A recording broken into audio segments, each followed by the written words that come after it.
wanted to do this quick little review of the Holdovers on 4K. I'm not going to talk a lot about this release because there really isn't a lot to say about it. I did want to talk about this and just something you guys should watch out for. So, let me talk about the movie first, as I like to do. I did review this movie previously, but I didn't feel like I did it justice when I did. I reviewed this movie back when it came out a few months last year. And this is a movie that I think it sits with you, and the longer it sits with you, the more you will like it. This movie reminds me of when I was in high school, and you have this teacher that you're like, this guy's really a curmudgeon. He's grumpy, he's kind of strict, kind of no nonsense, and you really don't understand him. But then you kind of start to watch him and you peel back the layers and you realize when you're older, hey, this guy's kind of like that. And so in this story where you have this Paul Giamatti plays this teacher at this college campus and he gets stuck with this kid and they don't like each other, and as that movie goes along, it really brings a lot of those emotions out. Paul Giamatti's great in this movie. I think he was robbed of Best Actor last year. I mean, not that Cillian Murphy wasn't good, but he was not as good as Paul Giamatti in this movie. Cillian Murphy did have to fake a fucking lazy eye. I can't even believe he did that. Our female co-star, I'm forgetting her name, who plays the cook. She's great. She won, obviously, for great reasons. This is a really great movie. I am frustrated that with how long the movie is at points, but I think every time I watch it, even though I feel that length, once I get to the end, it just feels right.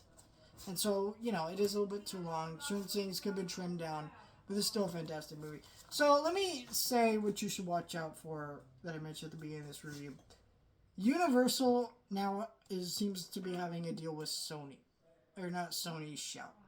If there's any Universal title that is not on 4K when Universal puts it out themselves, just Blu-ray, wait, because there's a chance Universal might do it themselves because they've been doing that, or Shout's going to do it.